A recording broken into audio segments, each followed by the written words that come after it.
Buenas tardes, bienvenidos a la NET de la tecnología. Hoy tengo el gusto de presentarles a un radioaficionado, un colega, pero además un buen conversador, un conferenciante de lujo, un conocedor de la ciberseguridad, de las redes en general y sobre todo un radio escucha que me consta de la onda corta, ahora que está resurgiendo un poquito de las cenizas, ¿no? Como ave fénix. Pero en este caso hoy vamos a hablar de una red que aunque pueda ser algo diferente a lo habitual en esta red o esta net de la tecnología, en temas que abordamos, en este caso hay un punto de inflexión que es la comunicación encriptada y esto es algo que se utilizaba y que se sigue utilizando, me imagino, todavía de alguna facción durmiente, ¿no? De estas redes State Behind, ¿no? Que de alguna manera pues tiene mucho que ver con nuestra historia, nuestro estadio sociopolítico, ¿no? En general, incluso ahora más que nunca que tenemos enfrente, no sé si el telón de acero o no, pero ahí no es la Unión Soviética, pero es la Rusia, sí, también. Imaginemos que hay siempre unas fuerzas que se concitan para que no triunfe un lado o otro, ¿no? El este con el oeste. Todavía tenemos al día de hoy, en este siglo XXI, hechos que nos llevan a pensar que sí, que todavía hay, puede haber, esto todo es en bajo secreto, ¿no? Como ya nos dirá David, pero de alguna manera tiene algo que ver. Muy buenas tardes, David, y gracias por aceptar ese reto de nuevo. Anteriormente estuviste con nosotros usando otro tipo de plataforma, pero bueno, siempre bienvenido. Adelante. Muchas gracias, buenas tardes. Bueno, un placer estar otra vez por aquí, por la net de la tecnología. Esta es una charla que en principio, pues bueno, hace 4 años que no doy, por lo tanto, bueno, no suelo operar con apuntes ni lo hago todo de cabeza y uno ya va a tener una edad, por lo tanto, pues bueno, pues disculpadme si algún dato o alguna cosa se me escapa.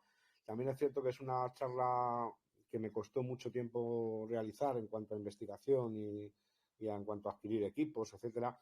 Y es una charla que tampoco pensaba dar online nunca, ¿no? Es una charla que de hecho yo dije que no iba a dar más hace 4 años, vamos a hacer una excepción. Y bueno, por eso pido un poco de disculpas si hay algún dato que se me escapa o algo así, ¿no? Esta charla se titula Comunicaciones secretas, redes stay behind y el proyecto Arpón, ¿vale? En primer lugar, bueno, presentarme para quien no me conozca. Yo soy David Marwan, soy un consultor de seguridad. Bueno, pertenezco al mundo Hacker Team, llevo en la radio desde muy pequeño. También he conducido el programa de Radio and Hacking. Me gusta mucho Sigin y bueno, pues no me dan alergia las ondas ni llevo obviamente ningún papel de aluminio en la cabeza ni nada parecido, ¿no? Odio los efectos y transiciones en los PowerPoint y a veces también escribo libros. Y soy experto, como suelo decir, en absolutamente nada, ¿vale? Entonces, todo lo que yo diga, pues que se tome con las debidas precauciones.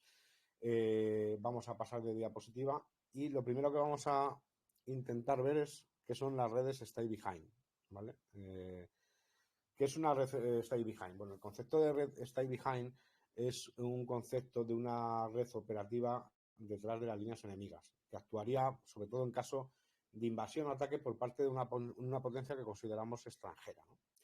Pues sería algo parecido a lo que se conoció después en la Segunda Guerra Mundial y después como la resistencia. Por ejemplo, el ejemplo más claro es la resistencia francesa, que podía realizar labores de espionaje, de filtración de efectivos, de sabotaje, de facilitar la huida de aliados, de zonas que están en enemigo, ¿no? En zonas detrás de las líneas enemigas, que por eso se llama Stay Behind. Acciones de guerrilla, de propaganda, de desestabilización, incluso de atentados, etcétera. Muchas de estas redes Stay Behind surgieron precisamente durante la Segunda Guerra Mundial, después de la Segunda Guerra Mundial y sobre todo durante la Guerra Fría, que es donde se les dio más importancia, ¿no? Vamos a pasar de diapositiva.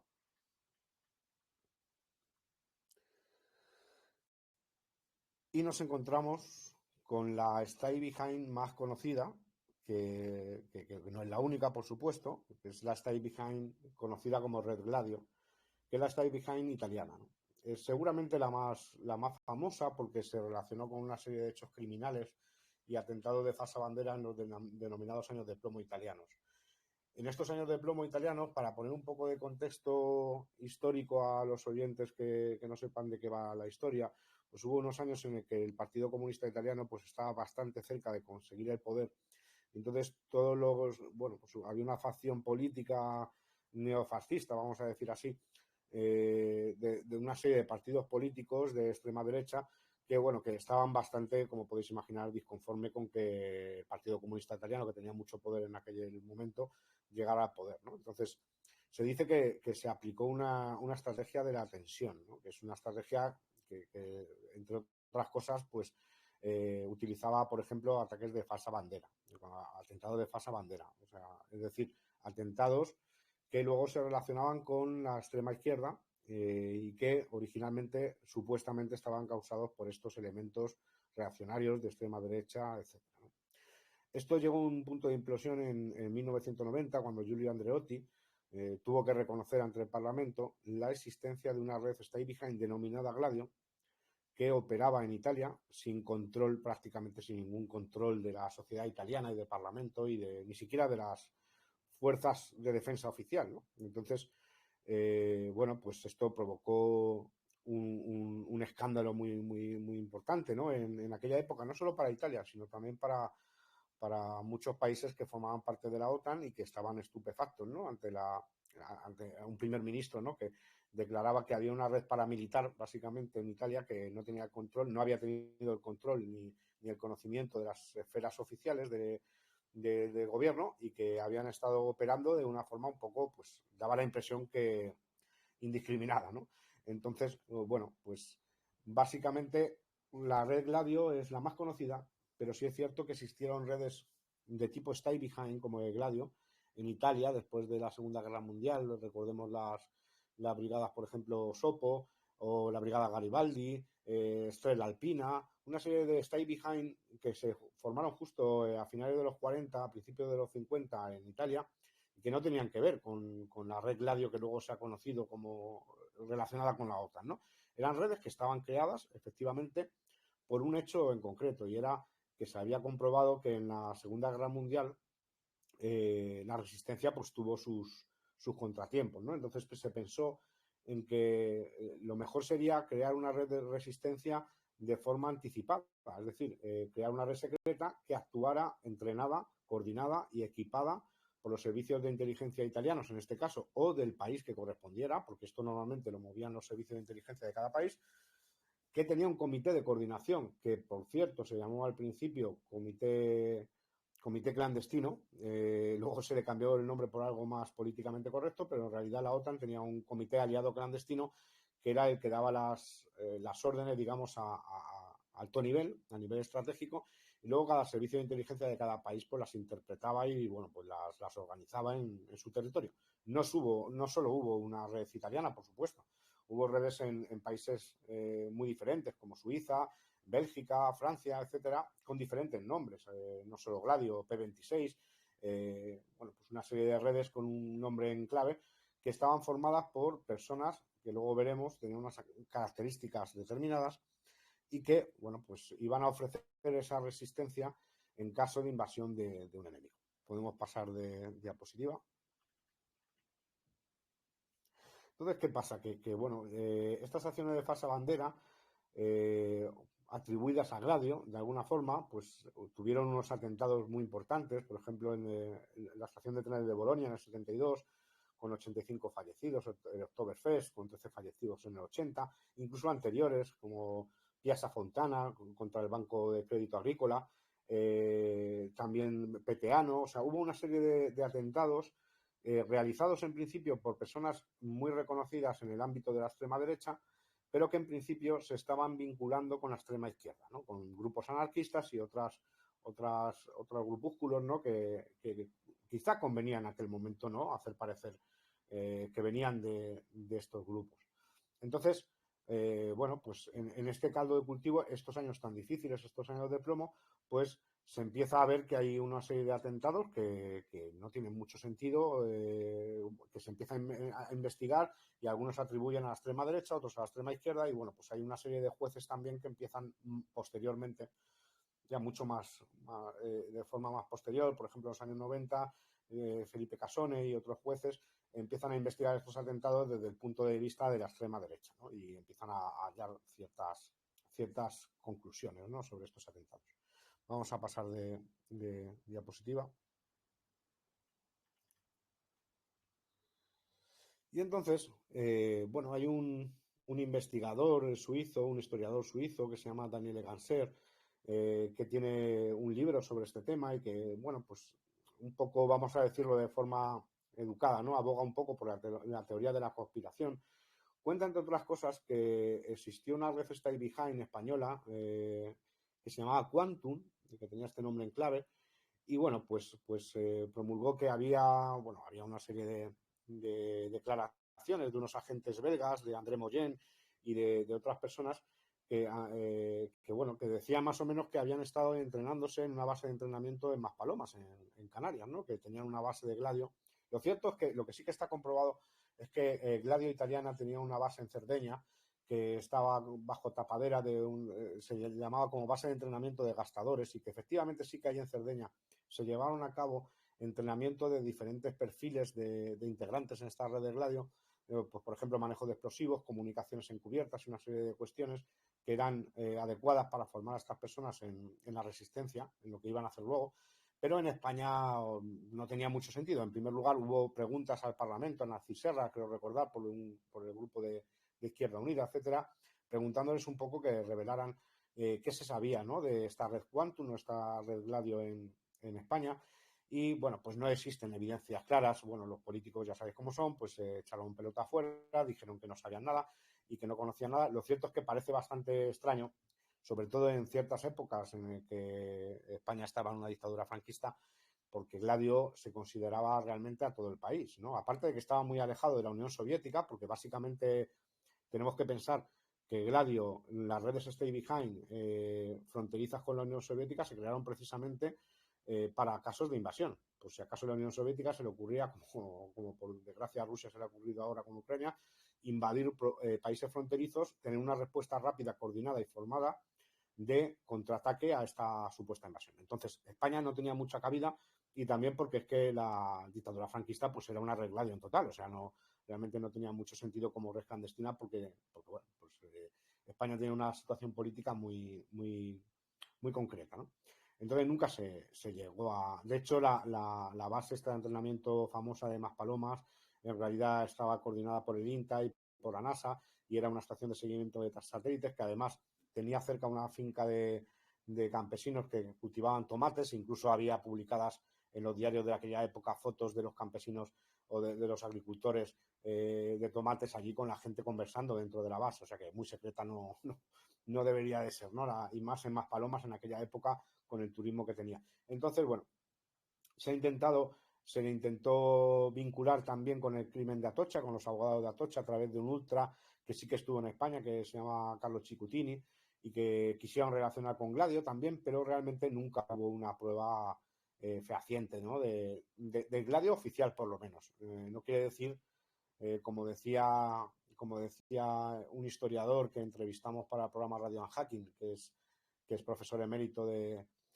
Historia Contemporánea en la UNED, decía, bueno, la ausencia de pruebas no quiere decir que no se hiciera algo, ¿no? En ese sentido, pero realmente sí que no hay pruebas de esto. Vamos a pasar de diapositiva, por favor.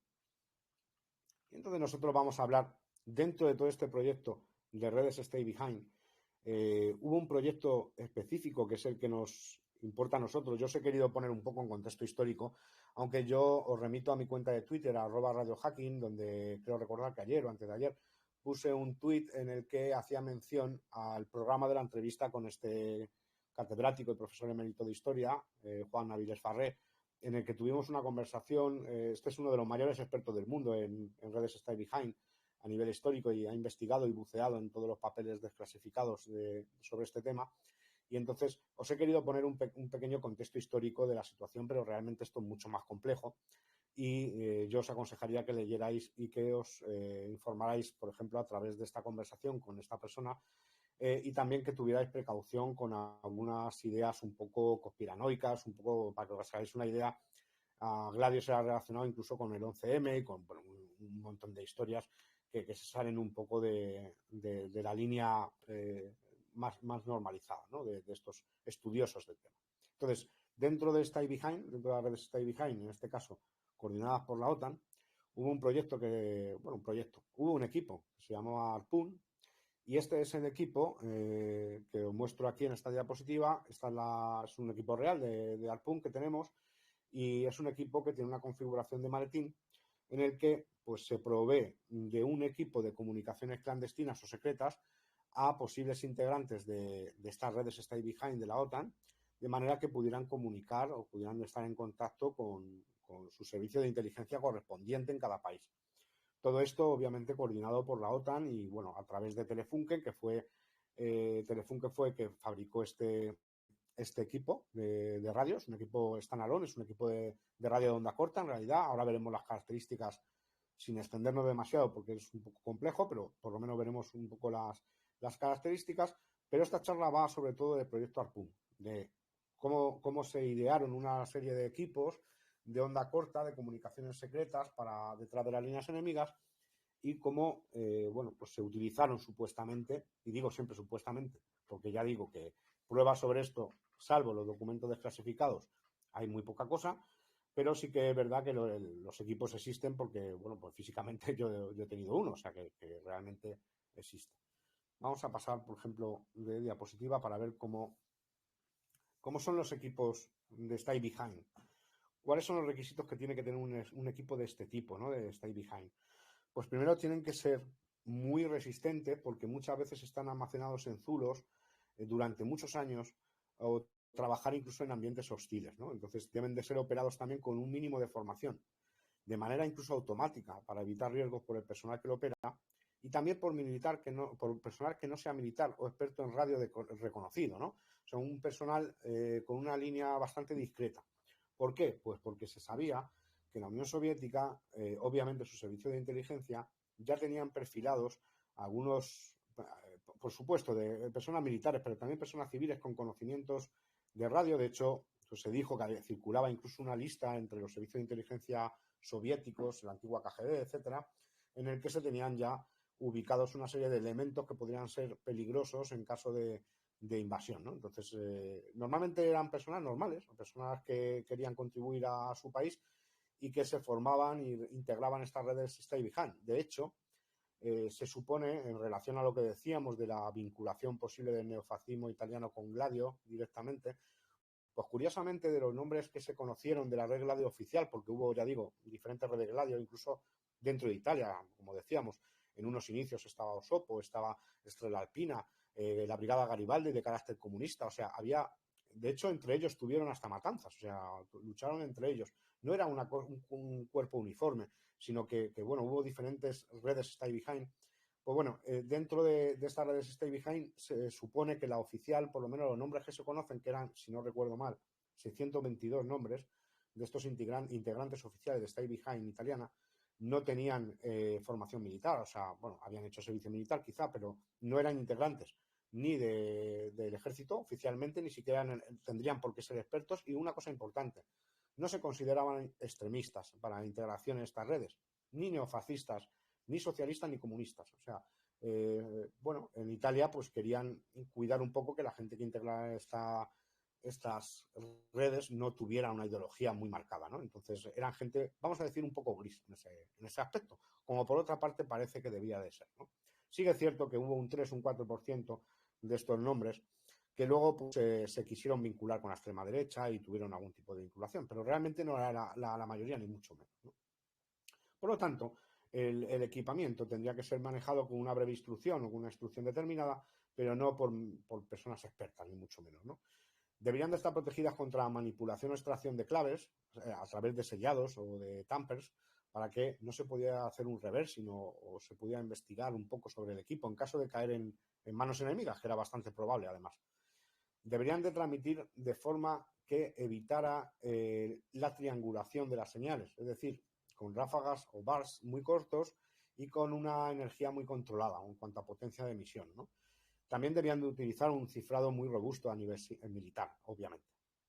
Todo esto supervisado por la OTAN, efectivamente, ¿no? Entonces aquí tenéis unos equipos de Stay Behind de diferentes épocas, más antiguos que los que vamos a tratar, pero realmente que cumplían una finalidad que era pues ser transportados de forma más o menos cómoda y el poder ser utilizado en caso de emergencia de forma modular y con unos requisitos que ahora iremos viendo bastante curiosos. Vamos a pasar de diapositiva. Y entonces llegamos al equipo Telefunken AEG FS5000 Harpoon, ¿no? Que es el equipo que vamos a tratar aquí. El sistema completo en realidad se llamaba SY5000 y estaba formado por el FS5000 y la BS5000, que era la estación base con la que se comunicaban estos equipos. Se trata de un sistema de comunicaciones para la época avanzadísimo.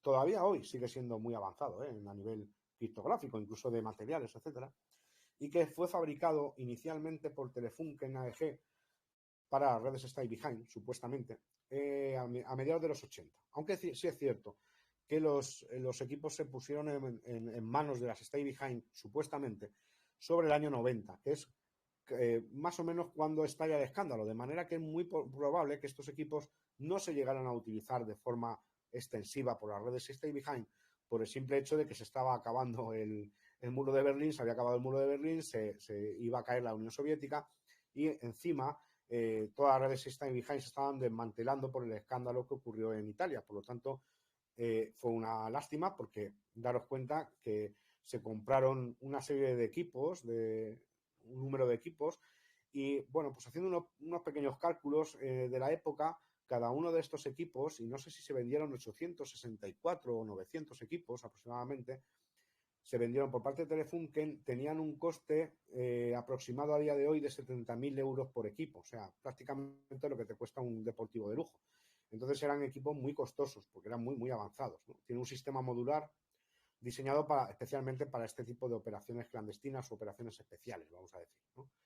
Podríamos decir, por hacer una analogía, que se podría corresponder con lo que se podría decir una Enigma de los 80, es decir, una máquina con un cifrado fuerte que se puede operar detrás de las líneas enemigas y que, bueno, pues realmente no sabemos cuánto se operó, porque ya digo que nació casi muerta, nació prácticamente cuando las Stay Behind se estaban desmantelando en el mundo, pero sí es cierto que se fabricaron y se estuvieron produciendo y se repartieron, de hecho.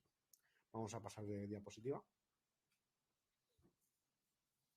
Y aquí tenemos cómo sería un equipo Harpoon en su configuración inicial, ¿no? Sin extras, ¿no? Que viene con una serie de baterías, un acoplador de antena, un transmisor, una caja de herramientas específica, una fuente de alimentación que además trabajaba en varios rangos de 125 a 220 voltios, con sobre todo la unidad DSU, que era el teclado y que llevaba el motor criptográfico, que seguramente sea lo más importante de todo este conjunto, es el teclado criptográfico, que es el que alberga toda la criptografía. De hecho, la criptografía de este equipo estaba reconocida como Cosmic Secret en la OTAN, es decir, que tenía el máximo nivel de secreto y no se ha desclasificado, de hecho, todavía el funcionamiento de este tipo de cifrado. Y bueno, con estos elementos, además de un receptor, pues se conforma, digamos, el equipo Harpoon, que o bien está metido en un maletín o se puede sacar y se puede operar de otras formas. Vamos a pasar de diapositiva. ¿Qué tenemos? Pues tenemos una caja de herramientas. La caja de herramientas es muy curiosa porque son cajas homologadas, o sea, tenía el espacio específico para cada una de las herramientas, homologado por la OTAN, digamos, y tiene pues pilas, tiene una serie de destornilladores para el acople de los módulos, una antena telescópica específica con una rosca, que luego veremos cómo funciona, un auricular para un oído, unas pinzas de cocodrilo para otras cosas. Tiene además una pequeña herramienta de test de transmisor que incluía test de transmisor, test de unidad criptográfica y a su vez una especie de carga ficticia para, en caso de que se rompa el acoplador de antena, pues le metía ahí una impedancia para evitar daños en caso de que, por ejemplo, el agente no tuviera estropeado el acoplador, pudiera transmitir a bajo potencia, eso sí. Este equipo se supone que transmitía entre 30 y 40 vatios, pero realmente con este invento que os digo, pues en caso de fallo total del acoplador, pues podía emitir con 10 vatios aproximadamente. Y bueno, pues como veis, todas las unidades estaban diseñadas de forma muy robusta. De hecho, los equipos que nosotros, el equipo que nosotros tuvimos un equipo completo y también un equipo modular de receptor. Vienen todos sellados y con un material muy resistente, prácticamente a prueba de guerra, porque estos equipos muchas veces se tenían que almacenar en zulos durante muchos años y las cajas se sellaban, se hacían impermeables para poder aguantar ahí muchos años guardadas, ¿no? Vamos a pasar una diapositiva. Pues tenemos más elementos. Tenemos la barra H, la barra H para operar, por ejemplo, en modo standalone el receptor sin utilizar el conjunto completo. Un descargador lento para las baterías, para el mantenimiento de baterías, el TS-Unit X. Este es el que hemos visto en la caja de herramientas, que probaba tanto el motor criptográfico como la potencia de transmisor, como hacía también de carga ficticia un poco para la parte de transmisor en caso de fallo de acoplador. Un cable de DSU para extender el teclado, como veis abajo a la derecha, en la posición Manpack, en la configuración Manpack, para poder sacar este teclado criptográfico de la unidad. Y tendríamos una configuración completa en el maletín, que es como yo la tengo, como nosotros la hemos enseñado. Esta charla, antes no lo he dicho, pero se ha dado hace años varias veces con el equipo físico completo y funcional dentro del auditorio, ¿no? Cosa que hoy, por supuesto, pues no podemos tener, ¿no? Entonces, aquí vemos la configuración de maleta de agente con una maleta Samsonite, que era la equipación OTAN homologada, y luego tenemos la disposición Manpack, que pudiera ser utilizada quizá por elementos de operaciones especiales para comunicaciones tácticas, ¿vale? Luego veremos un poco, también hablaremos un poco de esto. Vamos a la siguiente diapositiva.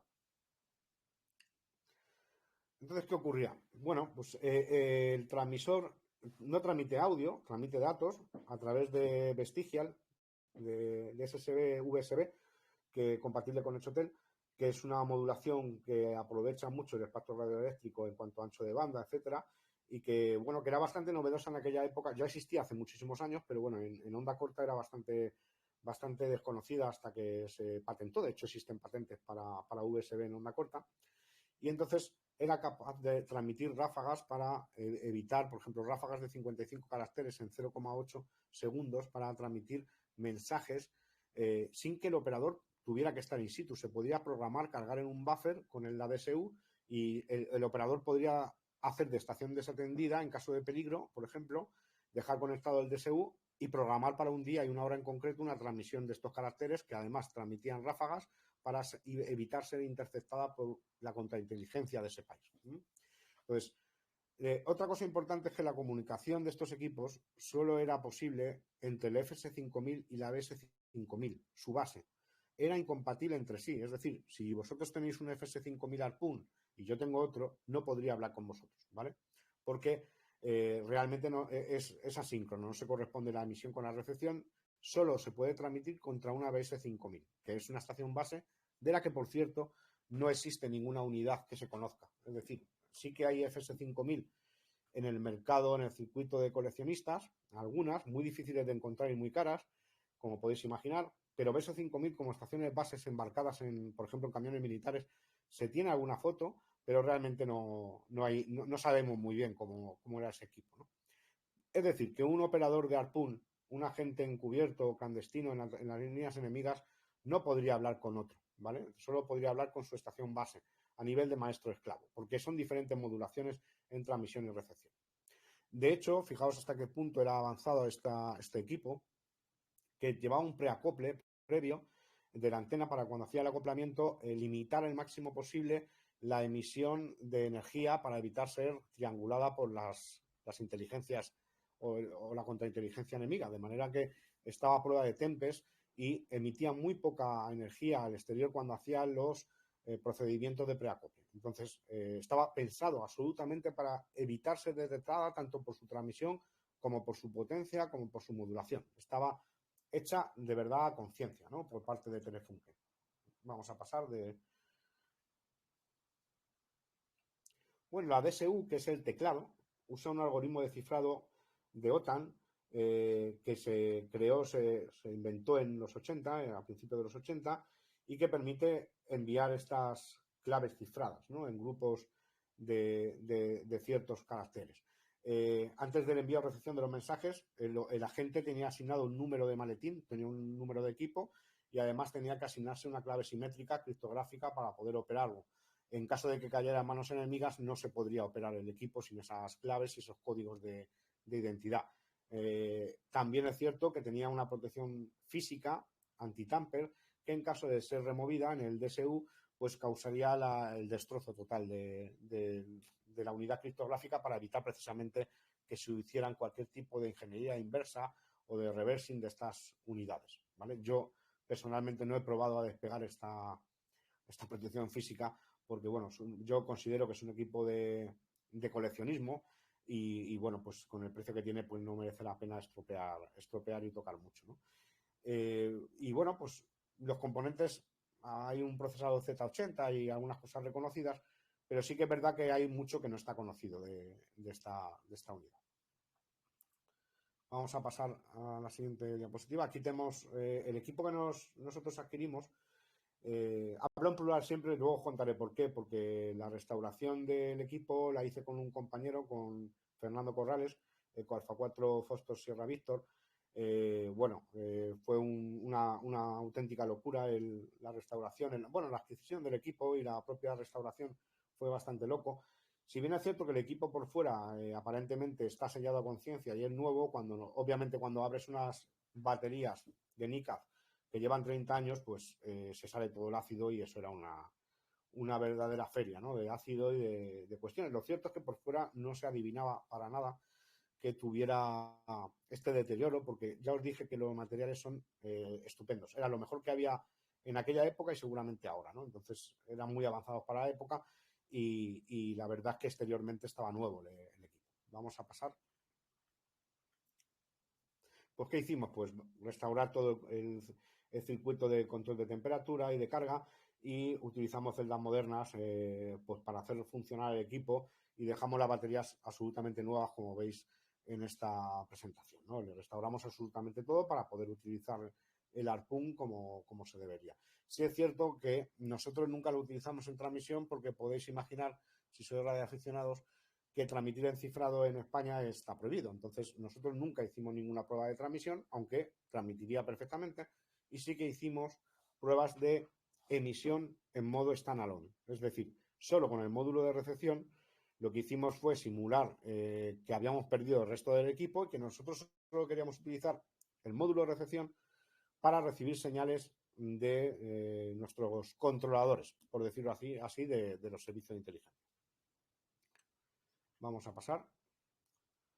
Bueno, como decía, pues aquí había una demo en la presentación, que aquí no se puede hacer, obviamente, entonces sospechamos que nos van a pillar, abandonamos la pensión donde nos escondíamos con la Harpoon y solo nos podemos llevar el módulo RX para recibir unas coordenadas y un punto de extracción a través de Morse cifradas, ¿vale? Es la broma que hicimos, ¿no?, en esta presentación para ilustrar un poco la operación standalone del módulo RX, ¿vale? Si pasamos. Pues aquí tenemos el módulo RX. El módulo RX simplemente improvisamos. Aquí tenéis que tener en cuenta que este equipo lleva todo lo necesario, pero cuando hay que sustituir alguna pieza o hay que modificar o restaurar algo, pues como es lógico, no hay un servicio técnico de la OTAN al que llamar. Entonces, todo, aunque parezca estándar, no lo es. O sea, de hecho, tornillos, conectores, etcétera, los tuvimos que hacer en 3D, los tuvimos que hacer de forma manual porque realmente no hay piezas para poder hacer. Parece que todas son estándares y siempre hay una micra más o menos. El auricular no corresponde con un auricular mono normal. Pues improvisamos con un tornillo, incluso porque fijaos que arriba a la derecha hay un cable de un dipolo que pusimos de forma improvisada, en lugar de la telescópica que teníamos, de la caja de herramientas, que vale perfectamente para recibir, una telescópica incorporada, utilizamos un dipolo con una toma de tierra y un tornillo. ¿Por qué el tornillo? Porque tenía que tener una medida específica, justo ese tornillo del 8, que era el que presionaba una pletina, que era el que abría el amplificador de recepción. Si no se presiona la pletina, no se recibe. O sea, que era un poco complicado, ¿no? El averiguar todo esto. Y a través de pues, una serie de conectores que hicimos, de clemas y de unas cuestiones, pues pusimos a operar como modo receptor. Pasamos. Y bueno, pues una de las cosas que ocurría es que en los módulos, nosotros llegamos a tener un módulo nuevo de RX en una caja autónoma, es decir, una caja sin desprecintar de la OTAN, digamos, de lo que se vendió en aquel día, porque hubo un mercado surplus que sí que se vendieron estas unidades en algún momento de forma totalmente legal y bueno, pues llegamos a adquirir una standalone de RX, pero muchas veces teníamos que restaurar los puentes de conmutación de la fuente, de la parte del RX, porque realmente no venían preparadas para operar. Había algunos países que no dejaban operar de modo standalone. Entonces tuvimos que hacer una serie de modificaciones, unas pequeñas modificaciones en los puentes para poder, con mucho cuidado, porque si quemábamos la placa del equipo, pues podéis imaginar la avería, ¿vale? De quemar una placa de este tipo histórica. Entonces, bueno, pues con muchísimo cuidado restauramos los puentes para poder operar el módulo standalone de recepción. Bueno, aquí pasamos de diapositiva. Aquí inventamos algunos conectores, como ya digo, en 3D, con una fuente de alimentación, etcétera, y con la H-bar, que es la barrita esta que veis, que es donde se conecta el conector este morado. Y bueno, pues a través de unos conectores que creamos, etcétera, pues diseñamos diferentes opciones de alimentación de forma autónoma para poder operar el equipo de forma standalone, de forma que, bueno, como un receptor de onda corta, que realmente este equipo trabaja en onda corta de 500 kHz a 29 MHz. Entonces, bueno, pues eso es lo que hicimos, un receptor bastante caro, por supuesto, de RX, pero de forma standalone. Vamos a pasar. Aquí podéis ver pues, diferentes piezas que elaboramos para trabajar con un dipolo, una serie de tomas de alimentación que hicimos con impresión 3D, etcétera, para poder tener funcionalmente, ya digo, porque el transmisor para nosotros no era útil porque legalmente no se puede utilizar.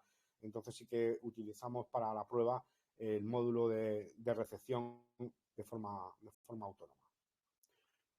Pasamos.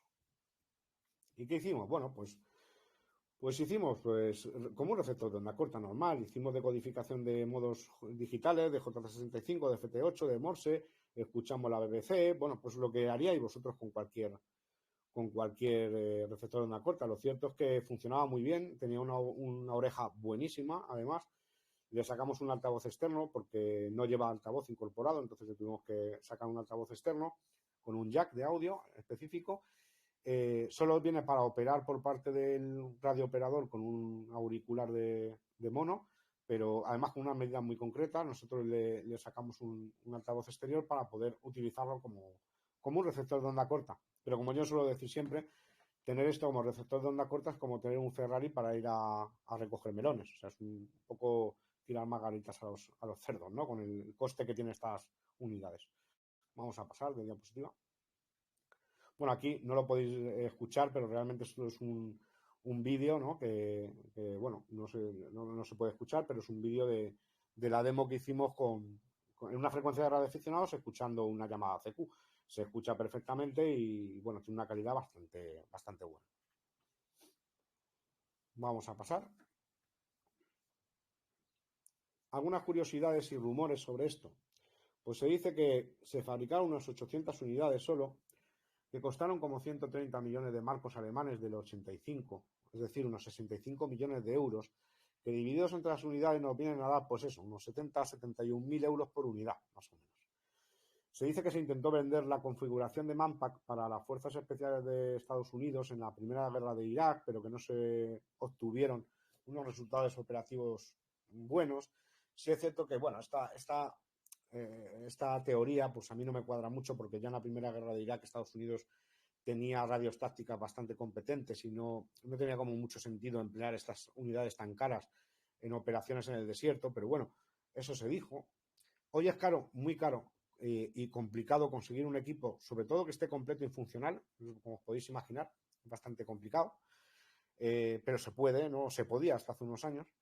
El alcance aproximado que se ha baremado este equipo es unos 6.000 kilómetros. Bueno, pues imaginaos un transceptor de onda corta con unos 40 vatios aproximadamente, pues lo que podría dar, pues más o menos es lo que da, dependiendo de la propagación, de la antena del dipolo, etcétera. El equipo, pues también con algunas modificaciones, podría ser operado con licencia, obviamente sin utilizar cifrado. Y es cierto que hay un radioaficionado australiano, si no recuerdo mal, que hizo una modificación en la placa para evitar el cifrado y también hizo, porque daros cuenta que lo complejo de esto es evitar la DSU. La DSU, sin la DSU no trabaja nada, ¿no? Entonces, lo complicado de esto quizá era la DSU, la unidad criptográfica, y esta persona creó una unidad criptográfica falsa, que no tenía criptografía, que era un teclado de control con los comandos que se le daban al equipo, y consiguió hacer este equipo un equipo de radioaficionado, como podéis tener vosotros de una marca comercial, pero histórico, ¿no? Y él transmitía con este equipo, ¿no? Yo ciertamente no he hecho ninguna modificación porque lo considero, como he dicho a lo largo de la charla, pues un equipo de colección, un equipo bastante complejo y, bueno, no quiero dañarle, entonces no quería dañarle y bueno, pero podría ser operado sin cifrado perfectamente por una licencia de radioaficionado. Y como decía, se barajaba que la KGB tenía una lista de expertos en radio y criptografía que debería ser eliminado en caso de llevar a cabo una invasión, precisamente pues para evitar la filtración detrás de las líneas enemigas de información que pudiera llevar a un sabotaje, a pues acciones de resistencia típicas. Entonces, bueno, por eso decía que normalmente las redes Stay Behind de muchos países se formaban a través de profesores, electricistas, o sea, no tenía por qué ser militares, ni expertos en radio, ni nada, simplemente gente que quisiera servir a su país y estar preparados en el caso de una invasión soviética, que era para lo que se crearon inicialmente estas redes Stay Behind, sobre todo, por ejemplo, en Italia, en la parte de la frontera yugoslava, que era donde más había, ¿no? Pues bueno, toda la parte fronteriza con países de la Unión Soviética, del telón de acero, pues lógicamente hicieron este tipo de redes. Lo que ocurre es que la italiana era más conocida porque estuvo inmersa en esta, digamos, en esta historia oscura, ¿no? de la Gladio de extrema derecha y neofascista italiana, pero hubo redes de Gladio que no estuvieron implicadas en ningún tipo de acción ilegal ni en ninguna conspiración, simplemente operaban, estaban preparadas para operar detrás de las líneas enemigas, como supongo, creo suponer, que hoy en día algunos países también seguirán haciendo, no con estos equipos, supongo, con otros, pero la teoría nos viene a decir que parece una buena idea, ¿no? El estar preparados ante una invasión. Vamos a pasar de diapositiva.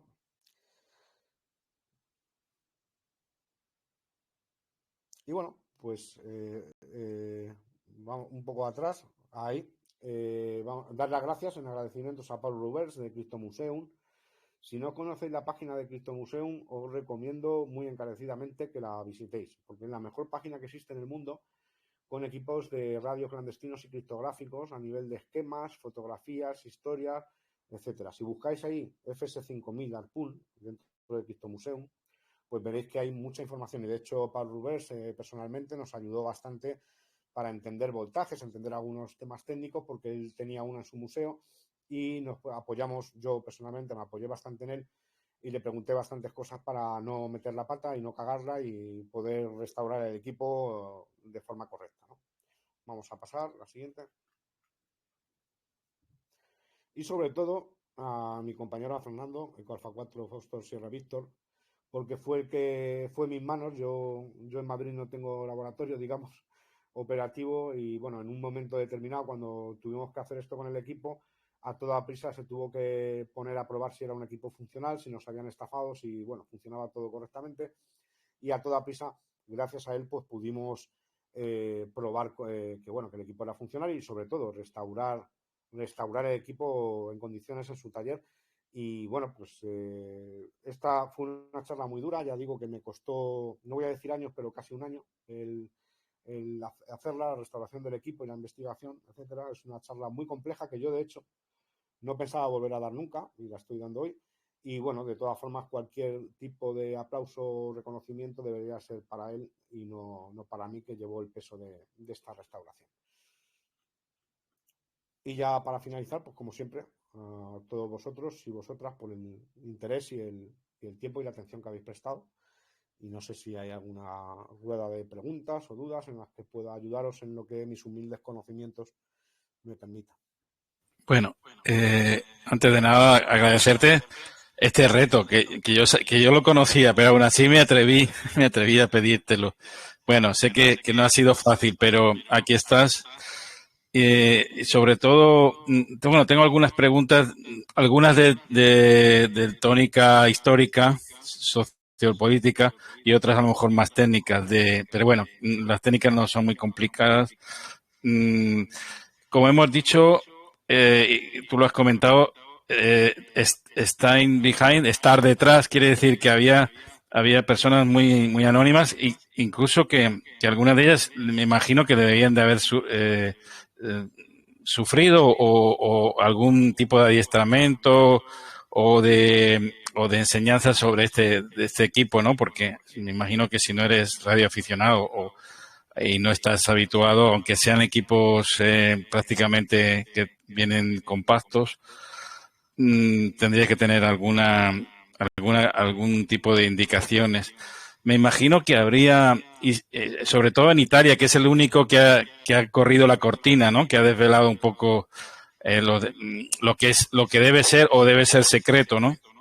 Me imagino que habría algunos centros que no se llamarían Stand Behind, sino que tendrían otro nombre, ¿no? Y eso es por un lado. Y por otro, si había como un gladio, y dentro de ese gladio había otros como más negro, más duro, ¿no? O más comprometido, me imagino.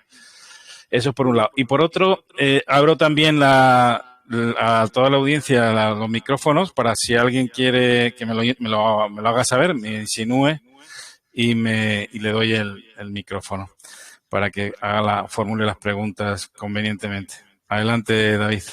Bueno, en primer lugar, sí. En primer lugar, de hecho, que se conozca, se conocen algunos centros de entrenamiento.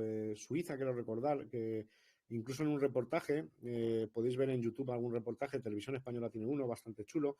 Hay varios documentales. Hay algunos de los años 90 muy buenos, uno de ellos precisamente del año 92 muy bueno, en el que algunos integrantes, a cara descubierta, decían que habían integrado una red Stay Behind en su país y que de hecho le formaban en un búnker y que recibían órdenes a través de una pantalla de su habitación, y cuando salían a los espacios comunes tenían que ir tapados con un pasamontañas, porque eran gente de su comunidad. O sea, yo siempre he dicho que podrías encontrarte allí al profesor de tu hijo del colegio. O sea, eran gente normal, entre comillas, pero efectivamente tanto en este centro de entrenamiento como el que sí que se constató que había en Cerdeña, bajo el supuesto nombre con la tapadera de centro de entrenamiento de gastadores en Italia, en la isla de Cerdeña, pues ahí efectivamente les entrenaban sobre comunicaciones, sobre explosivos, sobre filtración, o sea, sobre técnicas de resistencia realmente, ¿no? A personas que no tenían conocimientos militares especiales, vamos a decir, ¿no? Aunque a lo mejor habían hecho el servicio militar o tenían una experiencia, pero no eran especialistas en el tema.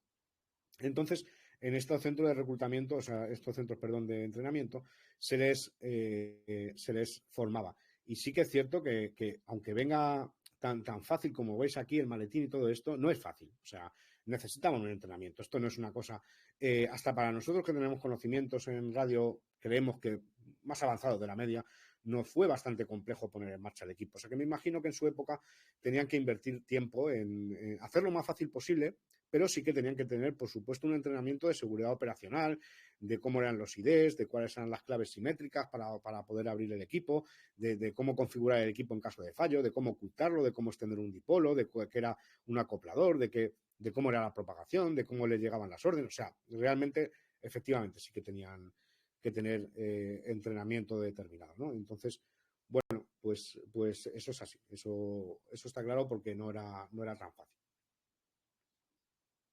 Bueno, respecto de David, los mensajes, ¿tiene alguna constancia? Yo sé que estamos hablando todo elucubrando, porque todo entra en el terreno del secretismo puro y duro, ¿no? Pero ¿hay se ha transcrito algún mensaje o imagino que no tenga mucha trascendencia o ya ha pasado 40 o 50 años no tenga tanta, ¿no?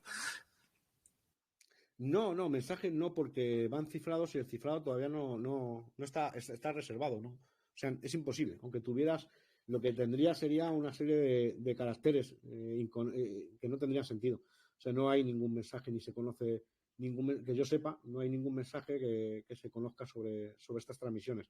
Podríamos haber generado, ya digo, algún mensaje nosotros, pero realmente no lo hicimos por temas legales. Muy bien. Voy a pasarle el cambio a Alfa 7, Alfa Romeo en Málaga. Adelante, Manuel. El cambio para ti. Bienvenido. Muy buenas tardes para todos y en especial para David Marugán.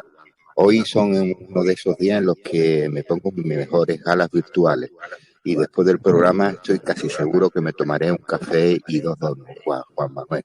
Primeramente apuntar que para mí David tendría que tener un premio en nuestro gremio. Cada vez que interviene, cada vez que puede, difunde la afición a la radio y la radioafición de forma para mí magnífica. Por ejemplo, cuando aconseja a los que le pregunta para iniciarse en su conferencia que escuchan cómo ser radioaficionado. Suele decir mucho que le lean mucho, que escuchen mucho y que compren un simple receptor o CDR barato. Me hace gracia muchas veces cuando dice de unos 10 o 20 euros. Segundo, que explica de forma para mí muy amena y con el máximo rigor temas que otras personas lo hacen muy enrevesado, farragoso y difícil de entender. Tercero, para mí es una gran persona, de verdad. Sirva, por ejemplo, lo agradecido que se encuentra con las personas que lo apoyan o le ayudan en sus conferencias o en sus programas de radio. Hoy, por ejemplo, ha hecho mención a Fernando. Me parece que el indicativo es Alfa 4, Fostro, Sierra, Víctor. Y último y quinto, y me dejo en el tintero quizá algo, preguntarle de que cómo ve nuestra afición en un futuro cercano en general, modo, equipo, etcétera, y manifestarle la preocupación, como curiosidad cuando me enteré a través de sus conferencias, hoy mismo lo ha dicho, de que los que podían, los que tenían algún conocimiento de radio por algunos servicios secretos, quizás estaban en lista. A mí las listas pues me dan pavor y temor. Sin más, y con la súplica de pedir perdones por mi intervención, le deseo mi más sincero 7-3 a David y a todas las NED de la tecnología. Muchas gracias, Manuel. Eco Alfa 7, América Radio. Muy bien, Manuel. Gracias por tu intervención y, bueno, para mí sí, David es un colega y además una persona muy afín, muy cercana y sobre todo muy buena gente, muy bondadosa, siempre disponible, nada lejano. Él no está en la ionosfera como algunos por ahí, está muy cercano. Así que, de todas maneras, David, ahora me imagino, bueno, no sé si está en Behind, existe o una fórmula parecida. Tenemos en ciernes ya una situación bélica importante en nuestro continente, en Europa, pero y que donde está implicada también la OTAN. No en vano, es una reunión reciente que trató todas esas cosas y en cualquier manera, me imagino que ya no existen a lo mejor la comunicación vía radio, ¿no? Pero hoy, por ejemplo, he visto un listado en internet de aquellos rusófilos o prorrusos o sea, hay y me imagino que habrá de lo contrario también. O sea, como dice Manuel, las listas son las listas las listas negras, ¿no? Por decir, porque aunque a veces no son así, pero tienen otro color, pero en este caso también existen, pero con otras variantes. Me imagino que la comunicación y la desinformación y las comunicaciones en redes sociales es hoy en día bueno, no sé si encriptadas en algún caso, pero otros no, son públicas, pero también gestionan un poco esa contrainformación y contraespionaje y digamos, esos vericuetos oscuros de la información y la contrainformación, ¿no? Adelante, David. Bueno, en primer lugar, a Manuel, Eco Alfa 7, Alfa Romeo, bueno, yo no sé qué decirte porque la verdad que me ha sacado los colores. Yo intento hacer lo mejor posible. Los radioaficionados me han enseñado lo poco que yo sé ahora mismo, se lo debo a ellos, entonces lo mínimo que puedo hacer es devolver, seguramente no todo lo que me han dado, pero intentar devolver un poco la porción de lo que me han dado y bueno, pues muy agradecido de tus comentarios, por supuesto. Y lo de las listas que comentabais y lo que ha comentado luego el compañero va un poco todo unido y como son cosas muy largas voy a intentar resumirlo mucho. Bueno, desde que existe una guerra entre Rusia y Ucrania en la radio, desde mucho antes de esto, probablemente antes de 2014 y sobre todo agudizado en 2014, en el que a través de algunos lo sabréis seguramente, en las frecuencias de radioaficionado en 40 metros, etcétera, se han venido produciendo enfrentamientos políticos, enfrentamientos ideológicos, en lo que se ha llamado técnicamente como la radioguerra entre Ucrania y Rusia, mucho antes de esto, como digo. Y luego se ha agudizado. Primero, a principios de año, empezaron a interferir en el buzzer, en el conocido buzzer, en 4625 kHz. En el buzzer, es la bocina, esta rusa conocida, y empezaron a hacer todo tipo de chorradas piratas, básicamente, a pintar en el espectro radioeléctrico, en los SDR online, a pintar memes y a hacer chorradas, a insultarse, a poner música, bueno, una serie de cuestiones que curiosamente anticipaban un poco lo que luego pasó. Y es que lo que pasó luego es que cuando ya estalló la invasión, algunos radioaficionados a través del SDR de Twente y otros sitios, yo esto lo he contado en algunos artículos en El País, en El Confidencial, en programas de radio, televisión, bueno, esto es bastante conocido. Bueno, pues empezaron a escuchar conversaciones supuestamente atribuidas a los rusos sin cifrar, o sea, atribuidas a las tropas rusas, en la que además en algunas conversaciones alguno parecía casi estar a punto de llorar, pidiendo combustible, diciendo que estaban disparándoles fuego amigo, una serie de cuestiones bastante rocambolescas que se estaban escuchando a través del SDR Online de Twente, que cualquier persona que entrara podía escuchar, ¿no?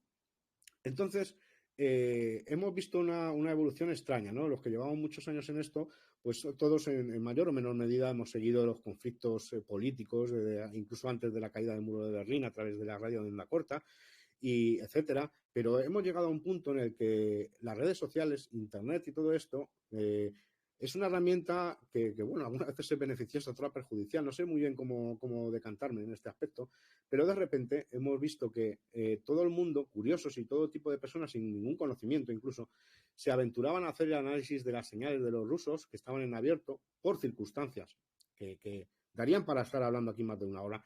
¿Por qué los rusos estaban haciendo esas comunicaciones en abierto? Me podría remitir incluso a casos de la antigua Yugoslavia en la guerra de los Balcanes. No viene a cuento, pero es cierto que se detectaron estas comunicaciones y que la gente las colgaba en YouTube. O sea, de hecho, en YouTube hay colgadas conversaciones por ejemplo, de Buran 15, un indicativo que estaba atribuido a las fuerzas de ocupación rusas y que pedía refuerzos y que decía ciertas cosas, y la gente, hay voluntarios incluso que traducen de ruso al inglés, que se cuelgan en Twitch, tienen un canal de Discord, no sé, hay una comunidad que se ha creado en torno a todo esto. Y ahora a lo que me decía compañero, bueno, me lo decíais los dos, y también el compañero Manuel de las listas. No me parece, o sea, otra cosa es que tú colabores con tu país, yo lo veo lógico, que si están invadiendo tu país, tú con tus conocimientos de radio, ¿quién de vosotros no intentaría ayudar a su país a parar una invasión extranjera? Pues, obviamente, o sea, eso no cabe duda y es una cosa que es totalmente entrada dentro de la lógica de lo que cualquiera haríamos. Pero esta fiesta, digamos, entre comillas, mal entendida de poner todo esto en Internet y tal, yo no sé muy bien si es beneficioso o perjudicial. La cuestión es que hemos visto cómo las redes han llevado algo que se hacía en la intimidad, como es la escucha de estas conversaciones tan críticas, etcétera, que yo tengo mis dudas, pero bueno, supuestamente verdaderas, han llegado a hacerlo tan popular como que sea pues carne de meme. Bueno, de hecho ha salido hasta en el en el New York Times. Hay un artículo en el New York Times con vídeos en el que se reproducen esas conversaciones. O sea, hemos pasado de la escucha privada y la escucha entre gente de nuestro gremio a que se haga popular en las redes sociales. Y esto tiene un peligro, a lo que decíamos de las listas, tiene el peligro de que toda la gente que está publicando conversaciones militares en Twitter y por ahí, no sé si es consciente de que hay gente que lo está viendo. O sea, de que realmente no es muy bueno el tener hay que mantener un perfil bajo. No se puede. Yo no soy partidario, aunque todos sabemos que se puede hacer, de publicar ciertos contenidos que nos pueden conducir a ser objetivo, de vete tú a saber qué. Listas hay, os aseguro que listas habrá, o sea, por lógica, no porque yo tenga ninguna prueba de ello, pero obviamente que los servicios de inteligencia de todos los países están muy pendientes de quién está siguiendo este tipo de evoluciones a través de la radio y quién es un perfil destacado, quién las distribuye, y no creo que sea bueno para la persona que lo hace, pero bueno, eso ya es una cuestión de cada uno y yo ahí no me meto y cada uno hará lo que sea. Lo que yo recomiendo siempre es mantener un perfil bajo y también tener en cuenta los aspectos legales de lo que estamos haciendo, ¿no? Que aunque estemos en guerra no justifica todo. Entonces hay que tener unos límites por la cuenta que nos trae a cada uno. Está el Ricardo de Coalfa 5 Gol Kilo Alfa desde Alicante. Quería comentar algo. Adelante, Ricardo. Hola, buenas tardes a todos. José Manuel, David, es un verdadero placer poder estar escuchando todo lo que nos ha contado David y no solo lo que nos ha contado, porque creo que en esta última frase que has dicho, que no sabes si es bueno o no, el hecho de que la gente no se dé cuenta de que está retuiteando, o sea, republicando cosas que ha escuchado por radio. Bueno, yo pienso que todo esto también es posible, que cuando lo hagas estés formando parte del sistema de contrainteligencia también, porque vamos, en un estado actual de las cosas en la cual las comunicaciones las tenemos tan fáciles, pues sin duda alguna cuando estás expuesto a este tipo de facilidades en las redes sociales, puedes dar por seguro que eres una pieza más del sistema. Vamos, yo lo pienso y así lo haría. O sea, teniendo a tu merced todos los sistemas de comunicación vía redes sociales, yo haría un uso inteligente de los individuos. Les pondría información y la gente lo va transmitiendo. Es como las señales químicas de las hormigas, ¿no? O sea, en cierto modo, yo no descarto que cada uno de nosotros, cuando estemos rebotando cierta información, estemos formando parte de esa circunstancia, de ese sistema. No sé, David, qué opina, porque se ha pisado un poco la lengua al final, pero vamos, teniendo en cuenta los antecedentes de una época pasada en la cual teníamos un acceso muy limitado a los sistemas de comunicación, dijéramos, secretos o confidenciales, ahora es posible que eso también exista, por supuesto, a un nivel muy avanzado, pero que se esté haciendo uso de las redes sociales, de la facilidad de poder retransmitir ciertas informaciones para precisamente servir como instrumento de información velada y de desinformación clara. O sea, ahí tenemos en cuenta, bueno, pues el muy conocido ya La Guerra de los Mundos, de Orson Welles, en el cual pues la gente llega a creerse todo lo que se está transmitiendo en ese programa de radio hasta el punto que entra en un pánico colectivo. Bueno, aquí se puede utilizar en ese sentido y en el sentido simplemente de generar un ambiente propicio para nosotros como comunidad de radioaficionados también tengamos una conciencia de ciertas cosas como un armazón estructurado. En ocasiones yo lo pienso si quiero formar parte de un sistema o no. Es posible que, como tú bien has dicho, David, ¿quién se niega a prestar un servicio a su país, ¿no? A su patria? Pues no se niega a nadie. El problema es que realmente no sabes a quién estás sirviendo cuando estás realizando ese tipo de servicio. Porque es posible que sea un doble servicio también. O sea, al fin y al cabo, cuando has trabajado como tú en algo que tiene que ver con la seguridad, te das cuenta que en cualquier momento puede estar comprometida. Y cuando ocurre una situación así, a ver a quién te aclamas, porque no lo debes de tener muy claro. Bueno, resumiendo, muchísimas gracias, David, por toda tu intervención, porque creo que hoy en día nos estás recordando que eso, o sea, lo que es un sistema de comunicación bien encriptada o secreta, como queramos decir, sigue existiendo. Esto no es algo del pasado. Lo que pasa es que estará más depurado, más sofisticado, pero existiendo como ha existido toda la vida y existirá, porque la información forma parte del... Es un instrumento más del poder y el poder no se va a acabar nunca. O sea, por lo tanto, vamos a estar expectantes a ver qué nos depara el futuro de la comunicación en este aspecto. Muchísimas gracias. Gracias, Ricardo, por la reflexión. La verdad que con muchos conceptos muy certeros y que suscribo yo también. Y sobre todo, hoy en día, no sé, David, ¿qué piensa? ¿Qué carácter digamos, está tomando el Time Behind o como se le quiera llamar hoy en día, que ya se tendrá otra denominación? Por ejemplo, cuando se ha desvelado los cables de las embajadas, ¿no? Con algunos mensajes entre embajadas sobre asuntos, digamos, importantes de geopolítica también. ¿Qué mención decir? Bueno, ¿y qué te merece todos esos comentarios que ha hecho Ricardo? Adelante. Nada, agradecer a Ricardo su interés y totalmente de acuerdo con lo que dice. De hecho, si nos remontamos al inicio de la invasión, empiezan a aparecer en Twitter unas fotos de unos walkies Baofeng V82, que era, bueno, pues un poco llamar la atención de, joder, vaya mierda de walkies que utilizan los rusos, que tienen que ir a AliExpress a comprar un walkie de radioaficionado de 20 euros, pues para, bueno, aquí ya empiezas a pensar, primero, las grabaciones que se están poniendo en internet normalmente son de onda corta, no son de VHF ni de UHF. La gente que estáis aquí lo sabéis porque soy radioaficionado la mayoría y tenéis conocimiento de esto.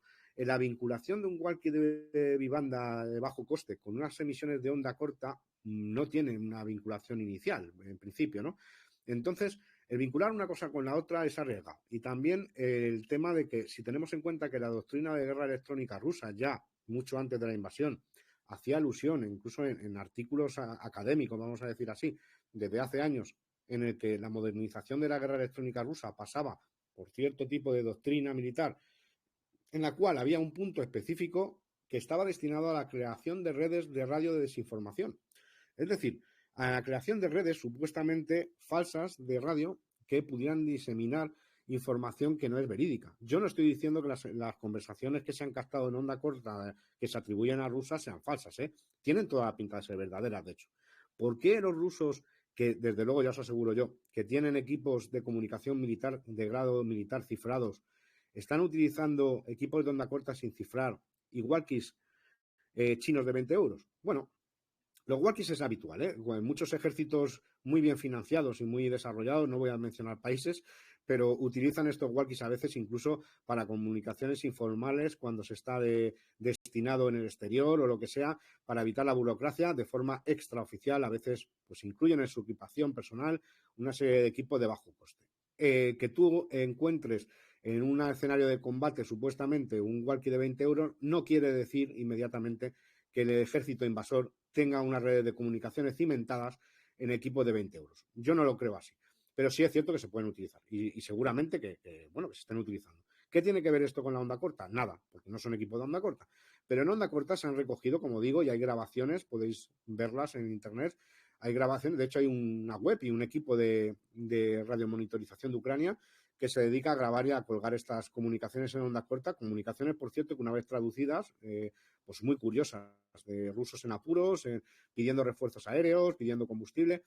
¿Esto por qué? ¿Por qué? Pues no lo sé, sinceramente yo no sé. Si es que realmente había muchas teorías. Estaba la teoría de que fuera desinformación, como estamos diciendo, que podría llegar a ser, no lo sé. que pudiera ser que incluso por el tema de corrupción todos los equipos de una cierta marca, que no voy a mencionar, rusa, que fabrica equipos militares, pues las partidas para esos equipos se hubiesen destinado, se hubiesen malversado de alguna forma y realmente no tengan equipos, fallos logísticos, fallos en la cadena de suministros, falta de formación de los militares que al parecer pues pudieran ser de baja formación o de reemplazo incluso, decían, y no estuvieran utilizando el cifrado adecuadamente. Yo no lo sé. La cuestión es que es muy arriesgado, yo considero muy arriesgado el hacer de analista de señales militares de forma aficionada, porque puedes caer, como decía Ricardo, pues en servir a quien no sabes a quién realmente, porque como analista de señales, ¿qué validez le das a unas conversaciones en onda corta en claro que se están atribuyendo a un país que te invade? Bueno, pues vete tú a saber, ¿no? ¿Por qué están haciendo eso? Lo que está claro es una cosa, que yo en todos los artículos y en todos los sitios que he participado en las últimas semanas, que han sido por desgracia muchos, digo por desgracia porque ha sido por la guerra, he dicho siempre lo mismo. Los rusos saben que les escuchan. O sea, cuando están utilizando equipos sin cifrar, os puedo asegurar que saben que les están escuchando. Ahora, si es intencional, no es intencional, si es un tema logístico, de financiación, de falta de equipos, de rotura de stock, de yo qué sé, yo no lo puedo saber, pero sí que tengo muchas precauciones en cuanto a hacer de voluntario en ese aspecto, ¿no? Que yo respeto las decisiones de cada uno y de cada país, y también seguramente si fuera ucraniano pensaría de forma menos conservadora. Pero es cierto que no sabemos muchas veces a qué juego estamos jugando cuando nos metemos a hacer la guerra por nuestra cuenta. Es peligroso. Bueno, David, la onda corta está recuperando un papel que había perdido en las últimas décadas. Quizás sea porque la comunicación, digamos, de Internet a veces está un poquito sesgada, ¿no? Por decirlo así amablemente. Quizá todavía tenemos en algunos países que transmiten vía radio una información como más en puridad o menos contaminada, ¿no? Como dice el coronel Baños, a veces para enterarte de lo que pasa en tu país es mejor escuchar la emisora de onda corta de otro país, como la India o, no sé, o Pakistán, ¿no? Por ejemplo. No sé qué opinión te merece eso. Sí, totalmente, es cierto, ¿no? Y de hecho nosotros durante la dictadura sabéis que escuchamos la Pirenaica, que emitía en su última etapa de Bucarest, y en ciertas condiciones, por ejemplo en Rusia ahora, sabéis que hay muchas redes sociales y muchos medios de comunicación que se han cerrado. La censura actúa igual hoy que ayer. Entonces, hay veces que la única forma de llegar a un sitio de Internet tiene un problema, y es que el problema es que para el país que regula, es decir, en este caso Rusia, es, entre comillas, bastante fácil cortar el grifo. O sea, Internet es un grifo. Al fin y al cabo, tenemos el ejemplo más reciente de corte total de Internet, por ejemplo, en las primaveras árabes de 2011, en el caso de Egipto, Hosni Mubarak, en 2011 cortó totalmente. Y de hecho, se dice que las informaciones las sacaban radioaficionados de allí porque no había manera de salir al exterior. Entonces, todas las radios exteriores de los países y servicios de onda corta se han dado cuenta que la onda corta no está muerta. O sea, de hecho, no lo está. O sea, vosotros que estáis en onda corta sabéis que sigue habiendo, no como antes, ¿vale? Sí, hay menos, pero sabéis que hay servicios críticos de militares, de navegación aérea, marítima, etcétera, que siguen utilizando onda corta. Por algo será. O sea, no jubilemos la onda corta.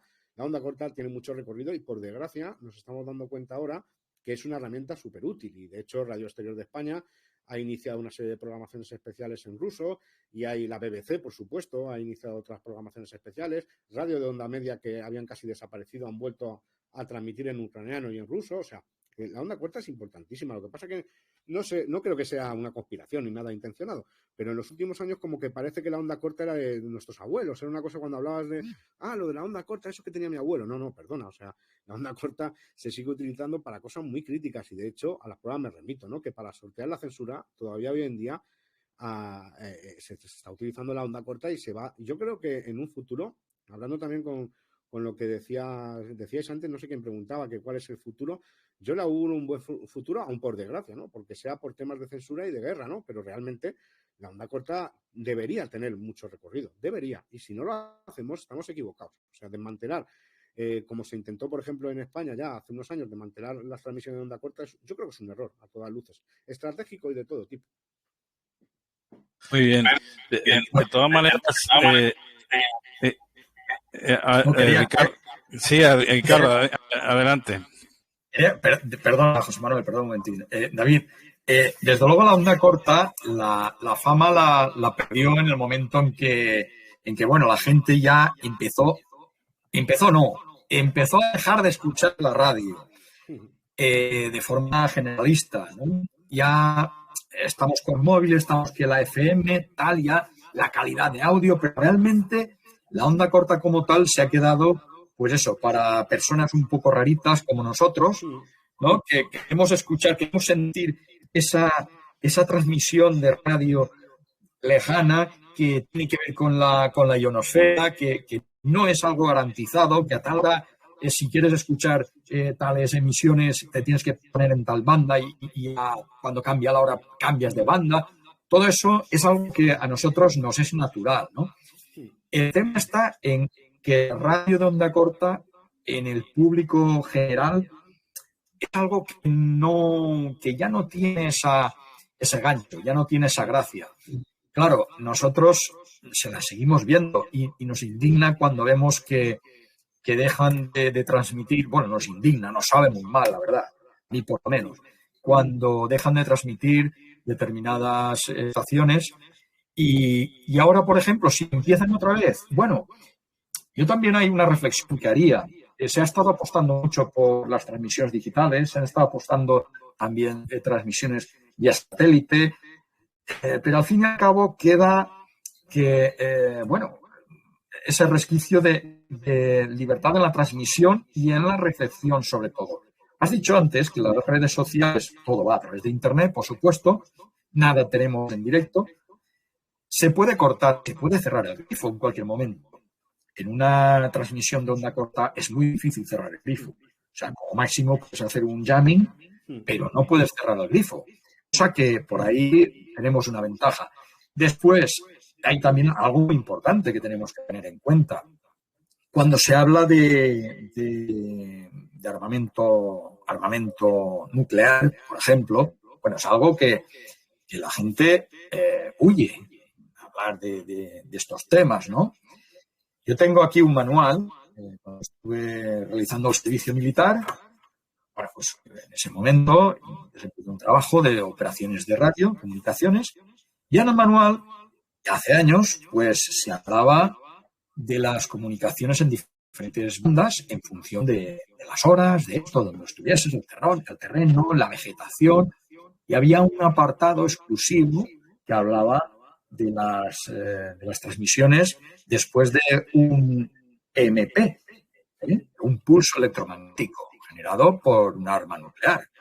Claro, es algo que a la gente le sonaba chino. Cuando el profesor lo explicó, pues dijo que se producía un bloqueo de todas las frecuencias y después se iban recuperando en función de la banda, se iban recuperando.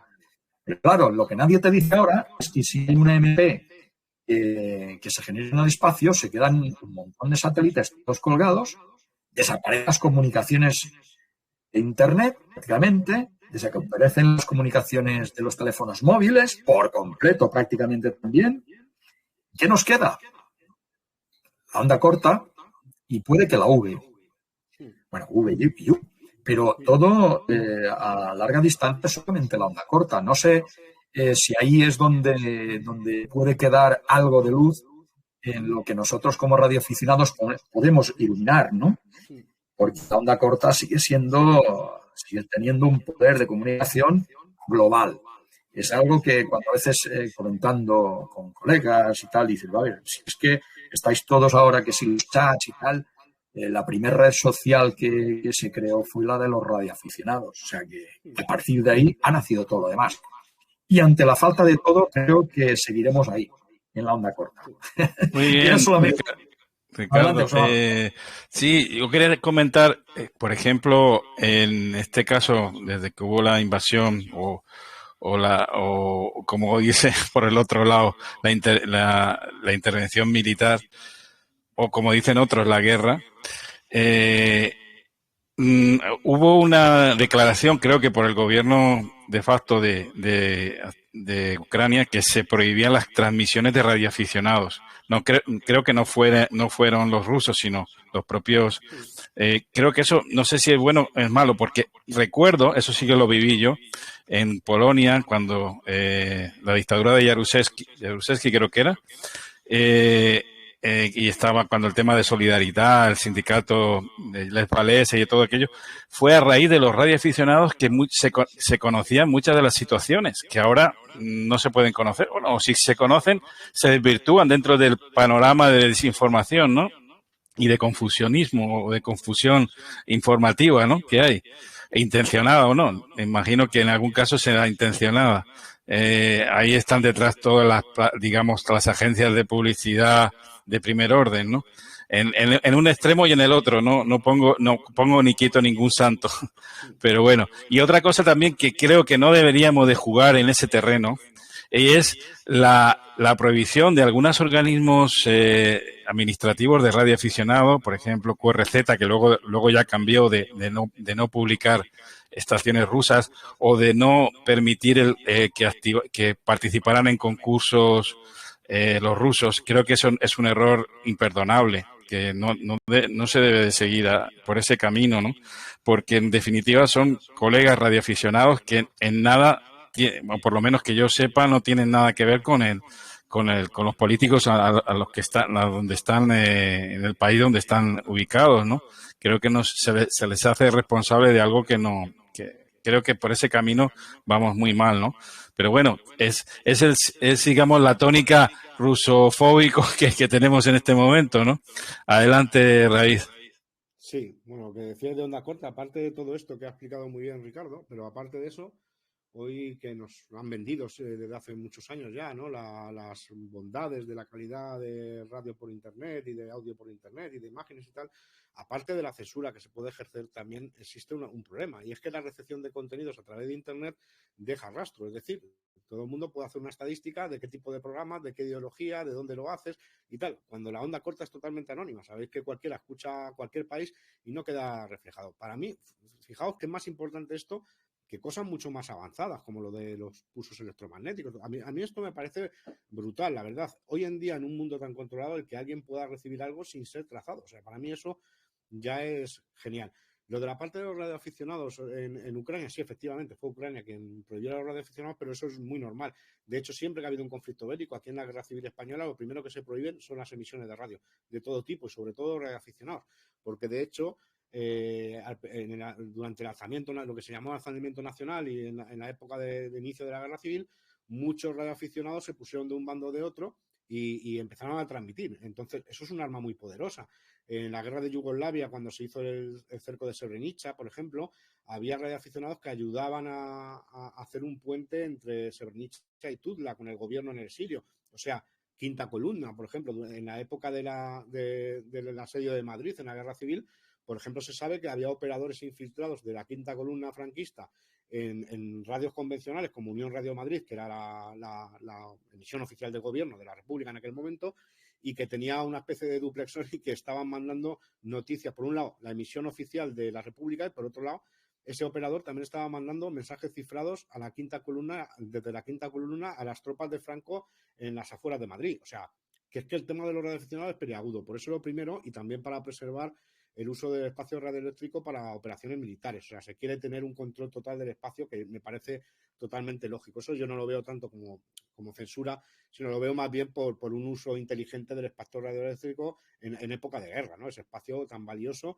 y en el que van a tener que estar monitorizando señales, en el que se van a realizar operaciones militares, operaciones incluso de jamming y otro tipo de cuestiones. Por lo tanto, los radioaficionados quedan fuera de la ecuación porque son, entre comillas, peligrosos en ese aspecto, ¿no?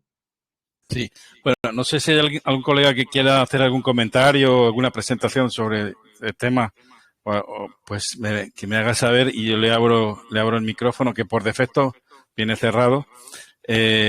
Y bueno, no sé si, bueno, aquí veo alguna pregunta. A ver, vale. He leído algo, pero yo no sé si eso es hasta qué punto es verídico o está dentro del orden de información o de desinformación. La Red Voltaire,